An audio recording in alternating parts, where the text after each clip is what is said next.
News tonight, a Portland doctor on probation following a review with the Maine Medical Board.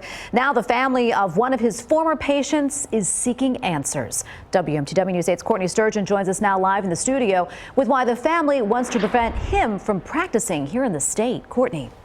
Tracy, Dr. Reynaldo de los Heros is a board-certified psychiatrist in Portland. The Maine Board of Licensure in Medicine says he's on probation following the investigation of a complaint by the family of one of his former patients.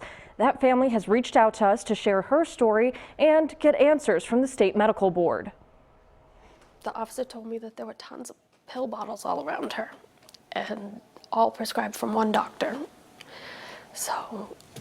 And who was that doctor? Dr.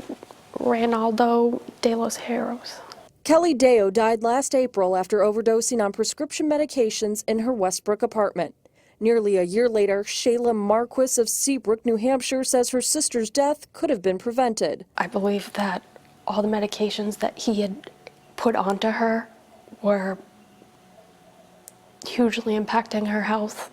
Marquis and her mother Elizabeth started looking into Deo's medical records following her death. They knew of Deo's struggles with drug addiction and history of mental illness, but say she was turning her life around. And then, in April of last year, she overdosed on prescription medication. The suicide happened about a month after she started seeing Dr. Reynaldo de los Heros.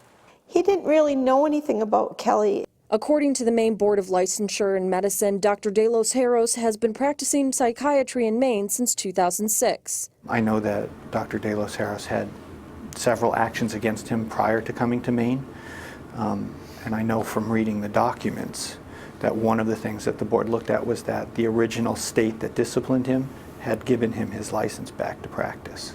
Medical records show de los Heros has been licensed to practice psychiatry in New Hampshire, Massachusetts, North Carolina, and Maine. Maine board records show in 1997 he was convicted of Medicaid billing fraud, which led to the loss of his license in Massachusetts and North Carolina.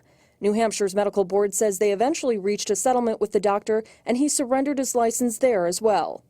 In a statement released today from de los Heros' attorney, his lawyer says the prior disciplinary actions in other states that have been mentioned related to billing and coding practices occurring nearly 20 years ago are not relevant to the question of whether Dr. de los Heros' care of this patient was consistent with the standard of care. In 2009, there was a complaint filed against him which resulted in his work being restricted under a consent agreement, though it's not clear what the basis for that complaint was. And again, I can't answer that specifically. His full license was reinstated in 2010. Deo's family filed a complaint with the Maine Board of Licensure in Medicine against de los Heros in 2015. The investigation resulted on de los Heros being placed on probation. The board found that his records did not show evidence of conversations with the patient about responses to questionnaires, coordination of care with other providers, and the patient being informed of coverage while Dr. de los Heros was on vacation. While he's on probation for 6 months, he will be required to meet with a supervisor weekly to review patient records. This will allow him to continue practicing safely so that there's no harm to patients. His attorney says the tragic loss of this patient has been devastating, and Dr. de los Heros continues to express his sincere condolences to her family during this difficult time. The day Kelly died, a piece of me died. At the end of that 6-month probation period, Dr. de los Heros will have to meet with the state medical board once again. Live in the studio, Courtney Sturgeon, WMTW News 8.